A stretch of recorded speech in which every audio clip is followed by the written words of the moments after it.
Welcome to Ideas in Action, a television series about ideas and their consequences. I'm Jim Glassman. I had a chance to sit down with His Holiness, the Dalai Lama, at the Meadows Art Museum on the campus of Southern Methodist University in Dallas. The Dalai Lama is a spiritual leader of Tibetan Buddhists and a tireless activist for human freedom and democracy. He is speaking with us as part of the Freedom Collection, a series of interviews with democracy activists and leaders from around the world for the George W. Bush Presidential Center. The topic this week, a conversation about freedom with His Holiness the Dalai Lama. This is Ideas in Action.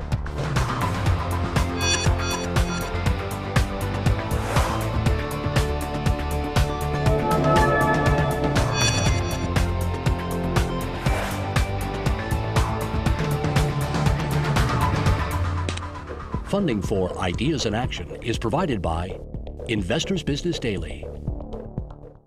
Tenzin Gyatso, recognized as the 14th Dalai Lama in 1937, is the spiritual leader of Tibetan Buddhists and until recently was also their political leader. Forced into exile when China invaded Tibet in 1959, the Dalai Lama has presided over a government in exile located in Dharamsala, India, for the past 52 years. During that time, His Holiness has ceaselessly advocated for a peaceful solution to China's occupation of Tibet, asking for meaningful autonomy for his country. In the meantime, he has established a democratic government for the Tibetans in exile and has written numerous books about Buddhism and the art of happiness. He serves as a living symbol of the quest for political and religious freedom, not only among his own people, but among those who suffer oppression around the world. Welcome, Your Holiness. Your Holiness, you were forced into exile in 1959, and you established a government in Dharamsala, India, a government in exile. And you chose to make that government democratic, even though Tibet had a history of theocracy. Why did you decide on a democracy? 1956, I came to India on one Buddhist celebration. I invited by Indian government, so I went there. Then I also, you see, observe Indian Parliament. I see. I found big contrast. The Chinese Parliament, very much disciplined. Right. So India was an inspiration. The Indian Parliament was an inspiration. The Indian Parliament looks no discipline, too much noisy. Right. And the member very proudly criticized about their leaders, their government like that. So I very much impressed. But then, 59 April, we reach India. We already, then at once we start sort of some change. Not like previous sort of system, but more sort of divisions among the sort of cabinet ministers like that. So then 60, we start work for democratization. And were there elections at that point? So at that time, no. Then 2001, we already achieved elected political leadership. Since then, my position is something like semi-retired position. So I really feel, you see, that's our achievement. Now fully a democratic sort of system like that. But you put democracy into a process, a gradual process, starting in 1959 or in the early 1960s. Yes, that's right.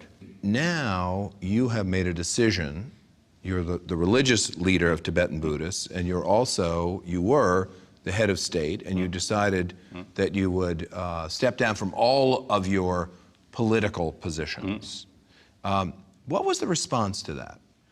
That is sort of the part of the process of democratization. I always have this sort of strong sort of view the political institution and religious institution must be separate.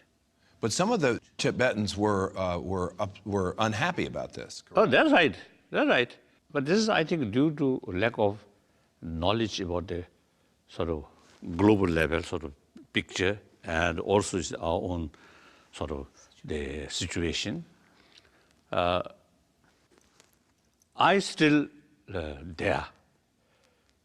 So in case this is some sort of highly necessary, my involvement, I'm there. You're still there. Oh, but in sooner or later, there will be a day without a Dalai Lama, actually. So that sooner or later will come. So the people must prepare. So much better while I alive. And you will have a successor as a spiritual leader. As a spiritual leader, you expect to have a successor. Oh, now that is since the 79. I made very clear, formally and officially to Tibetan people, that the very institution of Dalai Lama should continue or not up to Tibetan people, firstly. Then, in case majority of Tibetan people and also some other concerns of the people about Dalai Lama institution, then if they want to keep this institution, then it will remain. Then the question of successor, whether we should follow our traditional way or new way. I'm wondering, first, what is your reaction to what is happening in the Middle East, where you see uprisings against autocratic rulers? I think firstly, the rule by kings or religious leaders, that now already outdated. Even like British, Japan, the royal still remain, but just a symbolic. But otherwise, these are now just past of history. Then these leaders, I think initially, maybe some, you see, they, with support of the people, like most of these revolutionary movement, without people's support, you see, they will not success. So the people support there, originally. But then once, I think like you see, Chinese communist, and also I think to some extent, I think the Lenin, Bolshevik sort of revolution. Initially, I think poorer section of the people really support the early period of the revolution, I think like any other, I think very pure. And people support also there.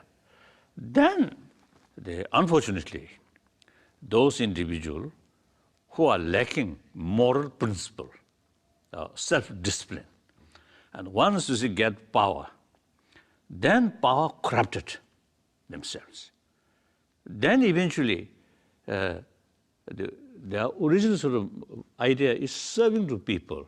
Then eventually, due to power, they love to see control power, control people. Is that inevitable, do you think? That they would become corrupted? Oh, yes, I think, yes. And sometimes, see, it's quite sort of, I say, natural. Those people who lead a certain movement, they have self-confidence and determination. But sometimes, eventually, self-confidence over self-confidence. Over self-confidence, right. Then, you see, they're very sensitive about criticism towards them. I always is telling people, even the world level, world belongs to people. The world belongs to nearly 7 billion human beings, not kings or religious leaders like that, or different parties. Right. Like United States belongs to American people, like China or Egypt belongs to the people, not few ruling families or individual. So therefore, then they, in order to sort of carry the responsibility about your own country by the people, then the best system is through election, elected leadership. That also they, from time to time, election. That's, I think, best way to rule the country by the people, for the people. So democratic system is the best. So you are supportive of what is happening in the Middle East now. You think that's a good thing? Oh yes, that's quite natural. Yeah. Now important, I want to share. Now they must carry sense of responsibility or commitment and build the nation. And democracy, in the name of democracy, freedom, and express all sorts of things, and doing either work, less work, and sometimes too much criticize each other, and a little bit chaotic situation. That's not good. Now work hard. There may be different views or different sort of the ideology or different sort of the belief. Okay, doesn't matter. But must work together and build new society. That's very important. Let's talk about the Tibetan situation. So you have talked about meaningful autonomy. Yes. For Tibet. And that does not mean complete independence as a separate country, correct? That's right. Okay. That's right. So could you describe what meaningful autonomy would mean in relationship to China? Why we are not seeking independence or separate? Because the world is changing. I always look sort of with admiration the spirit of European Union. The people, you see, thinking the common interest is more important than national sort of interest alone. So with Tibet also, no matter what past history, now Tibet materially backward. Every Tibetan want to modernize.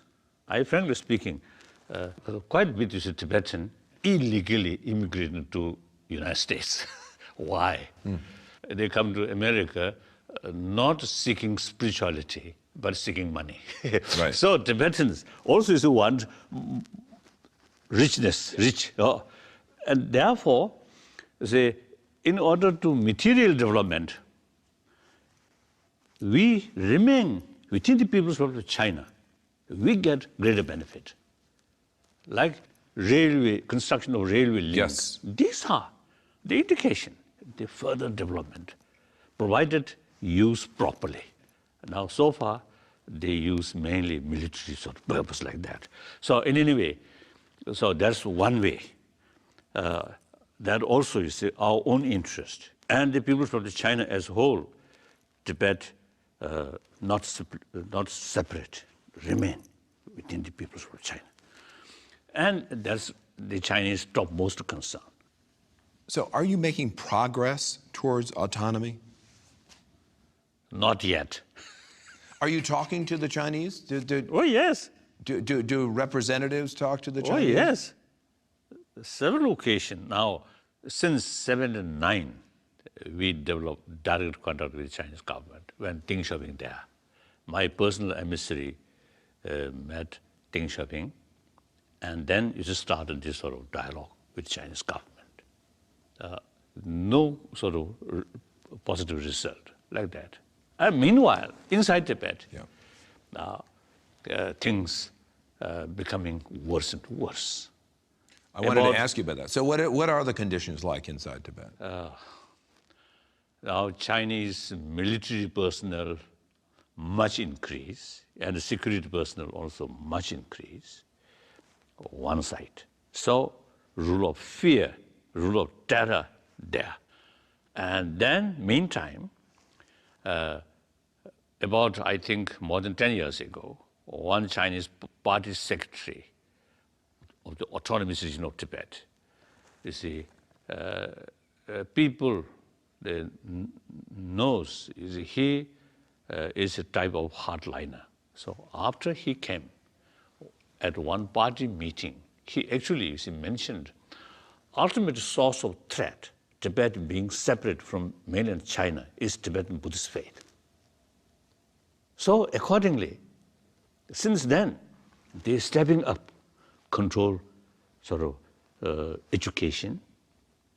And in education, like Lhasa University, before that, they also in their sort of curriculum also include some classic sort of Tibetan text, but all stop. Then stepping up in the monasteries or nunnery, political education. At that time, local Tibetan expressed now semi-culture revolution returning. So his sort of hardliner policy, narrow-minded, short-sighted sort of policy, really causing 2008 crisis. Right. Like that. The 2008 crisis, the Yes. uprising. And Yes. you just said semi-cultural revolution. Yes. And that's not happening anywhere else in China, only in Tibet. Yes, at that time, even the other Tibetan area, in different sort of Chinese provinces, comparatively better. Now these area also more tightening. Just I received very recently one. Now, for example, the last year, the number of Tibetan schools in this area outside autonomous region, the new policy now all subject must taught through Chinese sort of language, and Tibetan language only just a language. Other subject must be taught by Chinese language. Then just a few days ago, I received one information. Some school, the Chinese local police raided and sort of they search different books in sort of the students sort of the home, and they all the book Tibetan sort of Tibetan text or Tibetan sort of some books, they all remove, and now on they only can read and keep those sort of book which officially sort of issued. So really it's a tightening. Tightening. So Your Holiness, is there anything that Tibetans can do in order to, let's say, resist? Are there tactics that they can use? For example, boycott or somehow resisting in a non-violent way Yes. to what's happening? So that, I think, this recall 1956 when I was in India. Some Gandhian freedom fighter, they told me their experience as how to carry sort of disobedience and some kind of a civil sort of certain movement. Then I told them, the British imperialist, quite bad, but still there is independent judiciary and also freedom of expression. Now the new ruler in Tibet, no independent judiciary and no freedom of expression. Mahatma Gandhi, from prison, he can write an appeal to court, but in the communist authoritarian system, impossible. So in any way, very difficult. So, of course, the other sort of the way of sort of expression of opposition or resentment, then they will do. But there's no other choice except some demonstrations.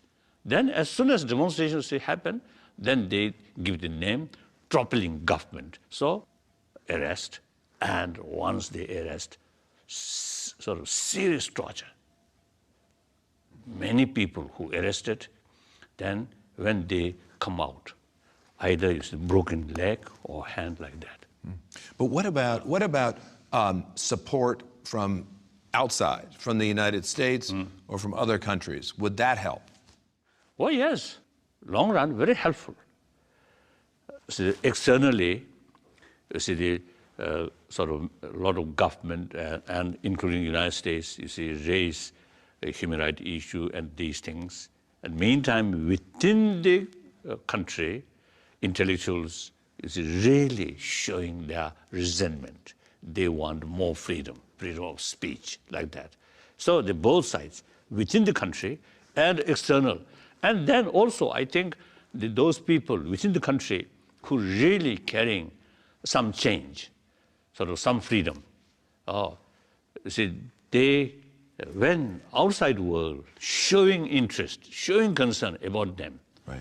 is immense sort of a source of encouragement. This is very, very important. And you mentioned freedom of religion, and you also said that the Chinese were trying to suppress Yes. Tibetan Buddhism. How important is religion in the movement for freedom in Tibet, for meaningful autonomy?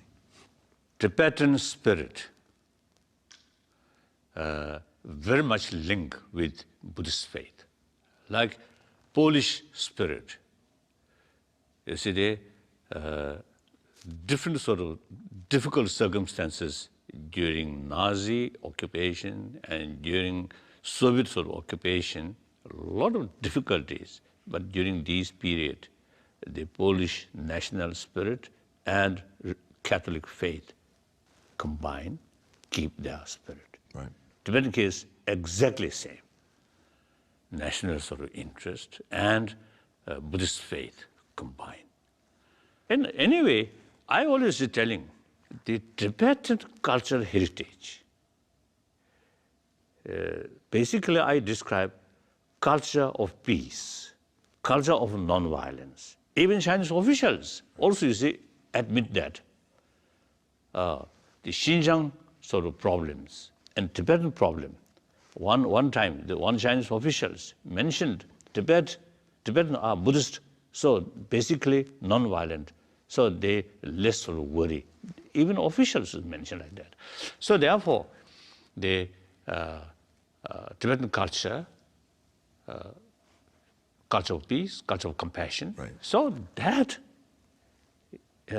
eventually immense benefit to millions of young Chinese in mainland China. And then also, now China, look, the corruption, immense, all levels. Right. So just, you see, few So the people, moral values that... few people, you see, death sentence, killed. That's not answer. Right. Unless some kind of inner sort of spirit of discipline Right. Develop. For that, I think all the different religious traditions, immense help, and including Buddhism. So therefore, long run, for Chinese own interest, it is very important to keep Tibetan compassionate sort of spiritual sort of tradition. To keep the culture alive. Yes. I have one, unfortunately, we're running out of time, so I have one last question. I wondered if you have a message for people around the world who are struggling for freedom. I think people have to carry their spirit and their struggle. And I think possibly non-violent way. Long run, that's more effective. But sometimes it's out of desperate, like Egypt or some other places, that's some also the exceptional. But now Libya, Right. some exceptional. Right. But generally, I think should be, I think non-violent way, like I think the way topple also the Philippine dictator, Yes. Marcos or something. Right. Right. Peaceful popular movement, and also Chile, I think.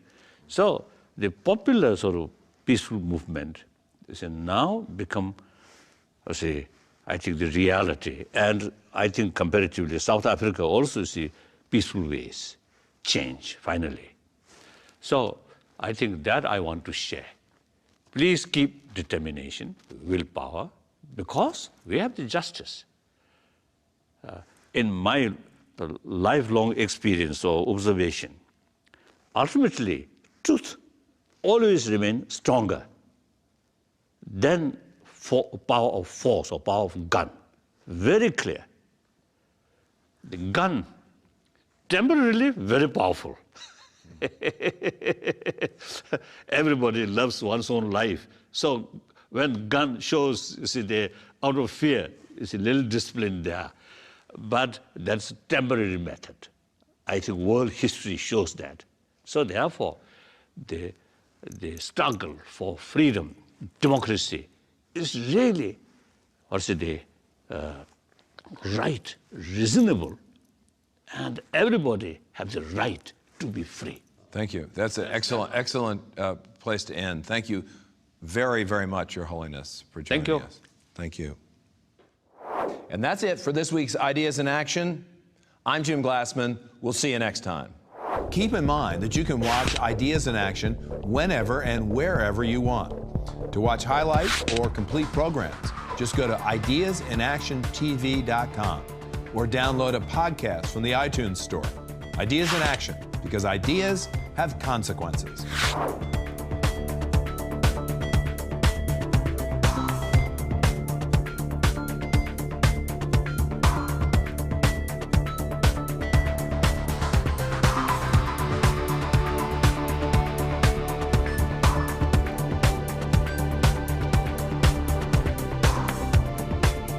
For more information, visit us at ideasinactiontv.com.